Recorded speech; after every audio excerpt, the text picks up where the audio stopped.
I'm Roelof van Dijk, Executive Director of the Real Estate Forums with Informa, and welcome to 10 Minutes with Catherine Marshall, Principal at RealAlts. Catherine, thank you for joining me. It's great to be here, Rolly. And I guess one thing, we bill this as 10 minutes, but this will definitely go a little longer. I think it's a really interesting topic and something people want to hear about. So in leading up to this chat, we talked a lot about everything going on with commercial real estate right now. We talked about all the issues like, too much vacancy in some sectors, too much supply in others, capital raising issues, slow investment volumes, interest rates being, a problem unto themselves, but laying bare the issues that are facing the industry. But I think one of the bigger issues that's facing the industry is when we look at the sustainability side of things, and you rightfully pointed out, it comes down to risk mitigation and how you are at risk management. Now, when companies are addressing the sustainability and the net zero commitments, which is extremely important for society, but also important for the industry, the big questions are always, how do you get to net zero, and how do you pay for it? And Catherine, I think with your experience on the investment professional side, and the extensive consulting work that you've been up to, you have a unique skill set and perspective on these issues. And this is one of the reasons we asked you to write our Real Insights report on ESG titled Building Sustainability and Making Dollars and Cents Work. And for those who haven't read that report yet, it's available on our site, but we'll definitely provide a link in the description for this video. But I think, looking at that report, we dug into a few key things, and I'd love to discuss those. And one of them, which is, the main issue historically on this topic is of the E and ESG is greenwashing. And, that's doing something, but not really doing anything on this. And I guess the big question is, how do we transition from that to actually sustainability? And more importantly, as you like to say, sustainability that pays. Well, I think in my paradigm, and I'm trained as an economist, that the real proof of the pudding is in the eating. So just to step back, a lot of people say to me, oh, your build as an ESG consultant. Isn't ESG just so yesterday? And I'd say yes, because ESG didn't really mean anything in particular. Anybody could claim to be doing anything under that moniker of ESG. And there's been a lot of bad outcomes, including now several years of loss of confidence due to proven excessive greenwashing by investment managers. So the proof of the pudding is, to me, showing that you've got sustainability measures that actually are providing sustainability to the building and sustainability financially at the same time. And that's why this article was, I think, a really great opportunity for me to dig in through interviews with highly placed professionals in our industry to highlight these success stories that really are happening and that really are making a difference. So, Rolly, along the way to net zero, I think you need to have confidence building happen in your organization. You need to be able to see some real evidence that this works, because unfortunately, conventional wisdom is still that, highly energy efficient buildings that are at or very close to net zero are also highly expensive and don't pay off. So to build the confidence that that's not true, I think you can start off with a whole bunch of measures that support the route to net zero and will show you that this stuff pays off. The very first thing is making the user pay for the energy that they're using. So today we have a world full of low-cost, highly effective sub-meters and sensors that can be telling the business owner on an ongoing basis where the energy is being used, who's using it, and whether or not they're paying for it at this point. And if they aren't paying for it, how to quickly get into a position where they are seeing a bill for their activity. And the fantastic news here is that there is tons of evidence among the residential sector in particular that has implemented sub-metering widely, that it has had a marked reduce in the energy consumption in their buildings. And it's not a win-lose situation. When the tenant can see what the outcome is of their activities and see whether or not they're prepared to actually pay for that outcome, then the tenant can start to make adjustments that will reduce their energy bill and in fact may, ultimately put them in a same or better position as they were before the metering, but just allows them to make much better choices about, how they live their lives. Next thing is building automation systems. If you don't have a building automation system in your building, wow, you are really missing out, because these things are such important ways of just optimizing the efficiency of your building and very cost effective, that they should be like maybe the second resort after sub-metering. Third thing is recommissioning. Regardless of what kind of building you've got, what kind of equipment you've got in your building, I can bet that if it hasn't been recommissioned recently, that you are losing money by having things that just are not tuned up. Could you imagine running a car for years and years where a simple tune-up would increase your gas efficiency remarkably, but you choose not to do it? Well, recommissioning is the same analogy, but applied to a large building. It pays off, and it's well known to pay off. There just seems to be a lack of understanding that it's something that should be done on a regular basis, just like tuning up your car. Next thing is, and this is probably the lowest hanging fruit, is people should be ensuring they've done a 100% LED retrofit in every part of their building, not on a stage basis. Just go out and do it, because it pays back in less than a year. It reduces energy by 90%. And inefficient lighting can be a very big part of your overall energy bill, but an LED lighting system becomes a tiny part of your energy bill. So it's really kind of like drop dead obvious that this is something that you should do before you do anything else. And then I think the last thing there's a last couple things that you can do that are, not so technical, a little bit on the soft side, but highly proven to work. The first is engage with your tenants, help educate them, because an engaged and informed tenant makes much better decisions about how they use all the resources in the building. You'll see an improvement not only just in your electricity bill, but you'll also see improvement in your water bill. And heavens knows that, water bills are just going higher and higher all the time. The second thing is avail yourself of financing that rewards you for doing projects that take you on the path to net zero. So in residential, that's the CMHC MLI Select program. There are various other programs available in Canada through utilities, through governments. Find out what those incentive programs are that will finance you or incentivize you financially, and do them. So now those are the small things. I think once you have success breeds success, and you're ready to take on the bigger issues that take you to net zero. So the number one thing to get there is you've got to eliminate the natural gas in your buildings. This is called fuel switching. Heavens knows why people think that's a sexy term. Let's call it what it is. Electrify your buildings. And the cheapest way to do that is to go to a heat pump system.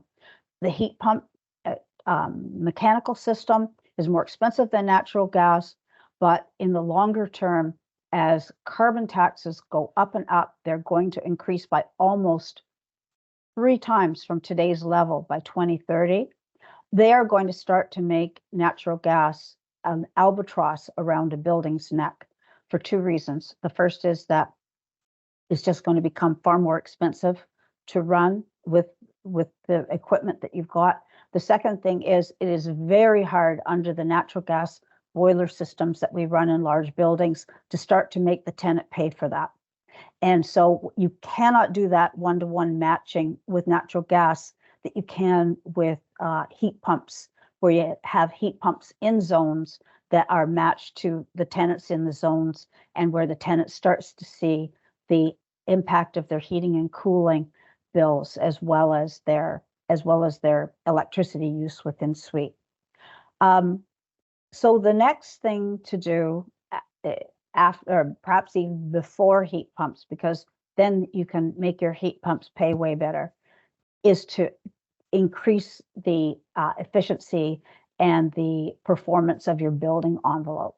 So all glass buildings basically almost have no building envelope. There's no meaningful R value in glass. It doesn't matter how good the glass is. The moment that you put up a new all glass building, there is really little potential for you to ever improve the performance of that building because of the building envelope considerations. Yeah.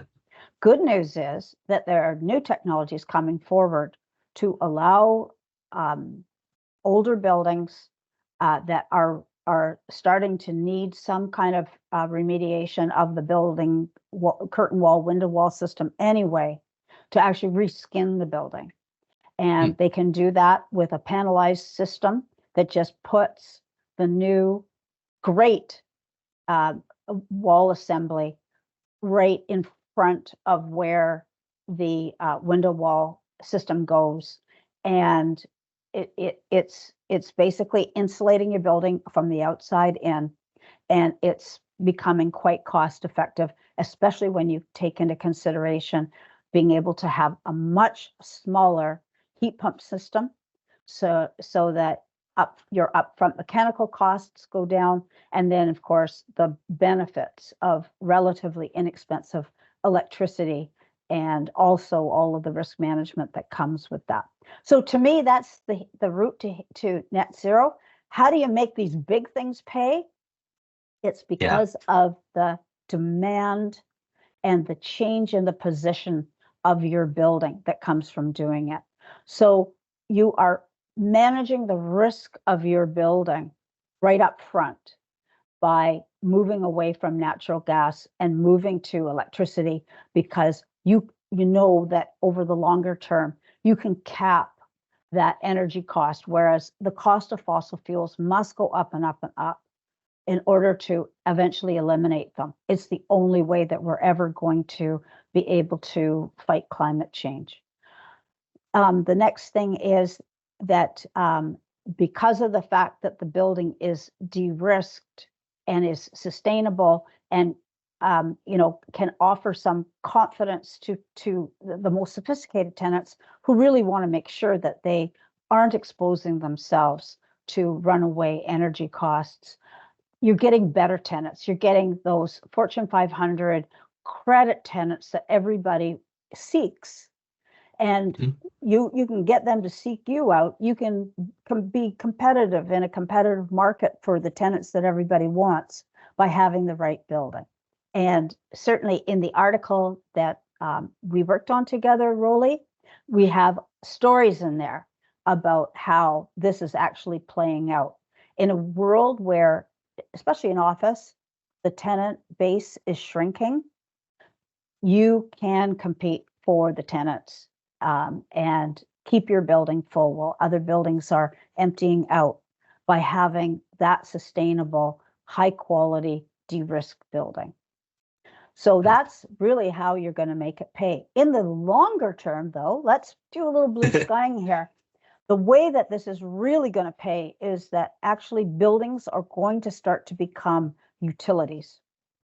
And the de-risking that goes on by having a utility production stream of income that has nothing to do with the nuances of the occupier market going up and down is going to help to create a far more stable revenue profile, especially for office buildings. And that is exactly what most investors see as a de-risked building. It's a building where the characteristics are such that they're going to be full, they're going to have high quality tenants, they're going to have additional uncorrelated revenue streams, and the whole thing starts to look a lot like a bricks and mortar bond, which unfortunately office isn't going to be looking like that in the future without some of these new approaches. Yeah. So it sounds like doing something equals more efficiency, lower costs, more tenants, or more accurately, access to a larger pool of tenants. And then something that we didn't really talk too much about, but maybe we can talk a bit about next, is kind of that access to capital side of things. I mean, doing these things might open you up, or not limit your access to capital is probably more accurate.